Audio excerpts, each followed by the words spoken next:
जय हिंद, वंदे मातरम। मेरे प्यारे साथियों, कल से जब इंडियन आर्मी की ऑफिशियल वेबसाइट पर एक हमें परिवर्तन देखने को मिला है, जो है टाइपिंग टेस्ट का, कि अब से टाइपिंग टेस्ट भी होगा आपके ऑनलाइन सीईई के साथ। जब आपका ऑनलाइन सीईई यानी कि कॉमन एंट्रेंस एग्जाम कराया जाता था, तो उसके साथ में एक टेस्ट और ऐड कर दिया गया, टाइपिंग टेस्ट। क्या ये सभी ट्रेडों में देखने को मिलेगा? इसको मैं नहीं कहता कि सभी ट्रेडों में देखने को मिलेगा। मेरे पास इसको लेकर के दबादब मैसेज आ रहे हैं कल से कि टाइपिंग टेस्ट किस किस ट्रेड में हमें देखने को मिलेगा।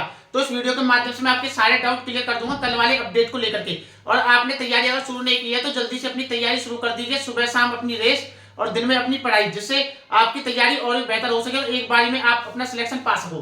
तो अब हम बात करेंगे अपने टाइपिंग टेस्ट के बारे में। टाइपिंग टेस्ट होता क्या है? टाइपिंग टेस्ट आपका होता है कि आपने कभी एसएससी का कोई एग्जाम दिया हो तो उसमें एक ऑप्शन होता है, एक लास्ट में आपका क्या होता है कि आपके आस पड़ोस में किसी ने कोई एसएससी के थ्रू लगा हो तो उसमें टाइपिंग टेस्ट होता है। या फिर स्टेनो की आपने कोई वैकेंसी देखी हो तो टाइपिंग नहीं करते, जैसे 35 वर्ड पर मिनट, 35 वर्ड पर मिनट मांगते हो उसमें। तो इस प्रकार से एक टाइपिंग टेस्ट होगा, ये आपका ऑनलाइन सीई के साथ होगा। अब ये कौन कौन से ट्रेड में होगा? क्या ये सभी ट्रेडों में देखने के लिए मिलेगा? सिर्फ एक दो ट्रेड ऐसे जिसमें देखने के लिए मिलेगा। जब आप ऑफिशियल वेबसाइट पर जाते हो तो ऑफिशियल वेबसाइट पर ऐसे करके लिखा हुआ है CLK और SKT, सिर्फ इन ट्रेडों का ही होगा टाइपिंग टेस्ट। अब ये ट्रेड कौन कौन सी हो जाती है आपकी? ये CLK का तो मतलब हो जाता है आपका क्लर्क, और SKT का मतलब हो जाता है स्टोर कीपर। ये सिर्फ ऐसी ट्रेड है जिन दो ट्रेडों का अब से आपका ऑनलाइन सीई के साथ में क्या होगा? टाइपिंग टेस्ट ही होगा। इन्होंने ये भी सूचना दे दिया कि जिन्होंने अभी तक अपनी टाइपिंग टेस्ट की तैयारी शुरू नहीं की, वो अभी कहीं नजदीकी इंस्टीट्यूट में जाकर के अपनी टाइपिंग टेस्ट की तैयारी शुरू कर दे, जिससे आपकी भर्ती जल्दी आने वाली। इसका मतलब ये हो जाता है, इन्होंने ये लिखा हुआ कि जल्दी से आप तैयारी शुरू कर दे अपनी टाइपिंग टेस्ट की। इससे ये अनुमान लगाया जा सकता है कि आपकी भर्ती कभी भी हमें देखने को मिल सकती है। ये जो भर्ती है आपकी जल्दी आने वाली, क्योंकि दिन पे दिन नए नए परिवर्तन देखने को मिल रहे हैं हमें जॉइन इंडियन आर्मी की ऑफिशियल वेबसाइट पर। अब इन ट्रेडों के लिए कौन कौन अप्लाई कर सकता है, इसमें क्या क्या क्राइटेरिया मांगा जाता है, तो मैं बता दूं। जिनकी हाइट कम है, कितनी? 162 सेंटीमीटर, और वो आर्मी में जाना चाहते हैं तो वो इस ट्रेड में अप्लाई कर सकते हैं। इसमें जो आपकी हाइट मांगी जाती है ना, क्लर्क में और स्टोर कीपर में, वो आपकी 162 सेंटीमीटर मांगी जाती है। अगर हम इसमें योग्यता की बात करते हैं, आपकी योग्यता आपकी 10th+2 यानी कि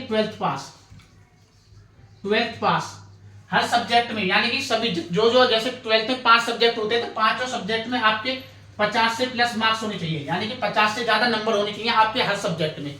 और दूसरा अगर हम बात करते हैं, और टोटल जो आपकी परसेंटेज है वो आपकी 60% होनी चाहिए 12वीं में। 12वीं में कितनी परसेंटेज होनी चाहिए? 60% मार्क्स, और हर सब्जेक्ट में 50 मार्क्स। और साथ ही इसके आपके पास जो इंपॉर्टेंट सब्जेक्ट हो जाते हैं, कौन कौन से आपके पास जरूरी होने चाहिए? एक तो आपके पास इंग्लिश तो आपके पास होनी चाहिए। इंग्लिश के अलावा इंग्लिश होनी चाहिए। इंग्लिश के अलावा आपके पास मैथ के बाद अकाउंट के बाद बुक कीपिंग।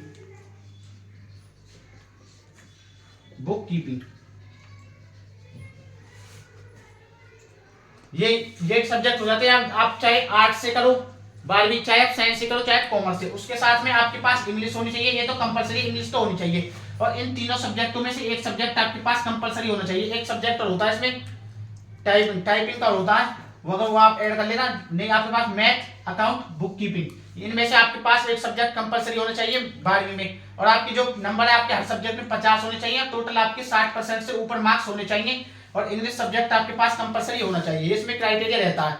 इसमें जो आपकी फिजिकल आप सिर्फ क्वालिफाइड, जब आप फिजिकल करने के लिए जाते हो ना, तो इसमें फिजिकल के आपको नंबर नहीं मिलते, सिर्फ आप क्वालिफाइड होनी चाहिए, फिजिकल में क्वालिफाइड। उसी प्रकार बीम में भी आपको सिर्फ 6 बीम लगानी होती है, 6 बीम सिर्फ, यानी कि क्वालिफाइड, फिजिकल क्वालिफाइड होता है। और इसमें जो एग्जाम सिलेबस होता है आपका, एग्जाम सिलेबस की भी अगर हम बात करते हैं ना, जो आपका एग्जाम सिलेबस होता है, इसमें क्या क्या एग्जाम सिलेबस होता है? तो इसमें जनरल नॉलेज यानी जीके के आपके 5 प्रश्न आते हैं, 5 क्वेश्चन। उसके बाद जनरल साइंस के, जीएस के 5 क्वेश्चन। उसी के साथ मैथ के आते हैं आपके 10 क्वेश्चन। मैथ के बाद आपके कंप्यूटर साइंस के कितने प्रश्न आते हैं आपके? 5 प्रश्न। 5 प्रश्न आपके कंप्यूटर साइंस के आते हैं, 5 प्रश्न। और उसी के साथ इंग्लिश के आते हैं आपके 25 प्रश्न। 25 प्रश्न आते हैं। अब देख लो, 25 और 5 30, 30 और 10 35, 35 और 5 देखो 25 और 5 30, 30 और 10 40, 40 और 5 45 और 5 50। ये क्वेश्चन आते हैं। एक बार फिर बता देता हूँ। जीके के 5 प्रश्न, जनरल साइंस के 5 प्रश्न, मैथ के 10 प्रश्न, कंप्यूटर साइंस के 5 प्रश्न, इंग्लिश के 25 प्रश्न। एक प्रश्न आपका 4 नंबर का होता है। इसमें 4 नंबर का एक प्रश्न होता है और उसी के साथ टोटल जो आपका एग्जाम होता है 200 नंबर का होता है। अब शायद ऐसा हमें मैं नहीं कहता, सिर्फ मैं अनुमान लगा रहा हूँ, मेरी तरफ से कोई नहीं है। अब जब से आपका टाइपिंग टेस्ट होने लगेगा तो शायद हो सकता है इसके नंबर ऐड होने लगे, कुछ ऐसा देखने को मिल सकता है। वो आगे जैसे कोई भर्ती आएगी, भर्ती का नोटिफिकेशन आएगा तो उसमें पता लग जाएगी। ये सिर्फ जो आपका टेस्ट होगा क्लर्क और एसकेटी वालों को होगा, सभी ट्रेडों का नहीं होगा। इस बात का अवश्य ध्यान रखिए। वीडियो अच्छी लगे तो लाइक करें, चैनल को सब्सक्राइब करें। जय हिंद, जय भारत।